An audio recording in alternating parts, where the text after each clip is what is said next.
One of the exciting things about the idea of a spy out in the world doing things is all the exotic locations they go to, all the places in the world that we may never go to. The locations become characters, and I think it helps to give the film some oxygen and some scale. The locations have been absolutely insane. For me, Bond was an early cinematic hero that transcended geography and nationality.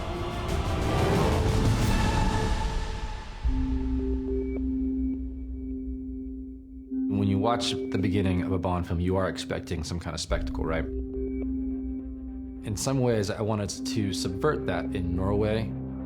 We have a surprise opening, which is not even from Bond's perspective. Thematically, we felt it worked really well. It was a beautiful canvas. There's something dreamlike about this. It's about being haunted by these figures from your past and how those figures can really hang over you throughout your entire life.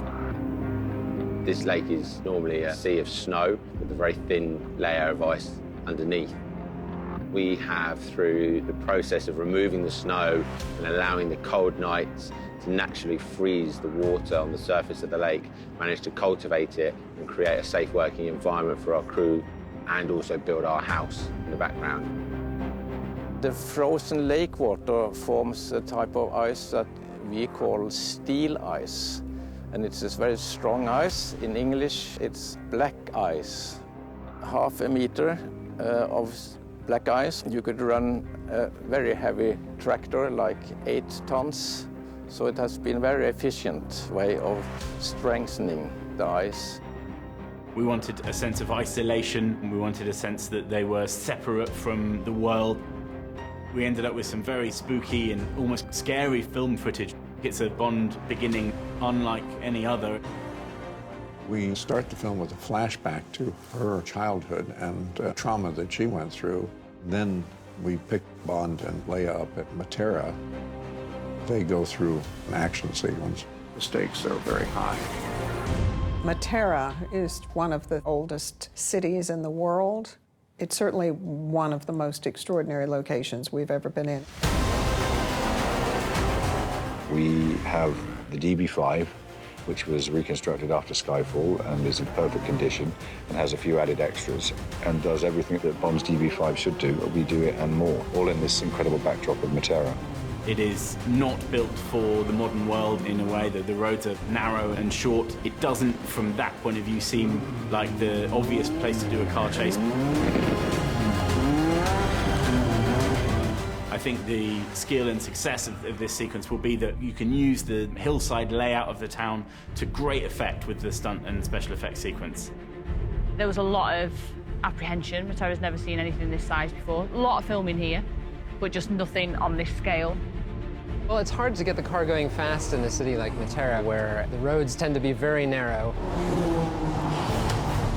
We use the environment and the vehicle in a way that you don't expect. When you're doing car chases, you need to make sure that you have secure lock-offs so that no one wanders into the traffic. It is really amazing when you pull all of this off, and I'm mesmerized by the sheer scale of the whole operation.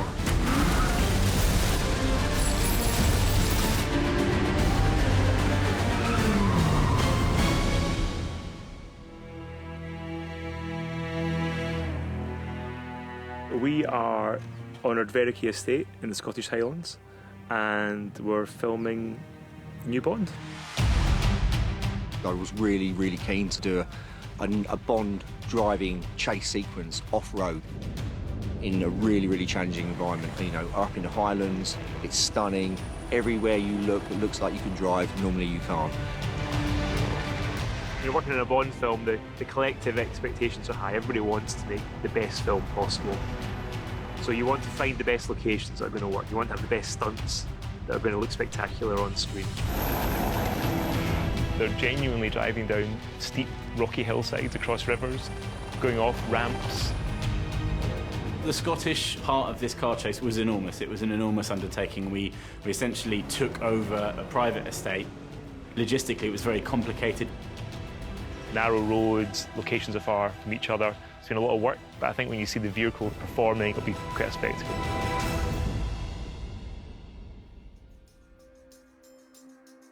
Barbara mentioned early on the idea of going back to Jamaica for this story. Jamaica was the place where Ian Fleming created the character of Bond and wrote all the books and short stories there. He ends up living in Jamaica, which is basically James Bond's sort of spiritual home. It feels like such a Bond thing, whether it's Dr. No or Live and Let Die. The connection is a solid one, and it felt like the right thing to do. Dr. No, the first James Bond film, was obviously shot in Jamaica, in Ocho Rios, Rockabessa area, which is the Golden Eye area. Even though the house that we built is nothing like where Fleming lived, you could feel the wildness and that living on the edge of nature that feels just right for a guy like Bond, who has seen and experienced what he has and is looking to live a quieter, more peaceful life. And the Jamaicans have been incredible, right from the get-go. Certainly in our props department, art department, construction, all of those key departments, we've found great people in Jamaica, and it's been an absolute privilege working with them. This is an island of just stunning beauty.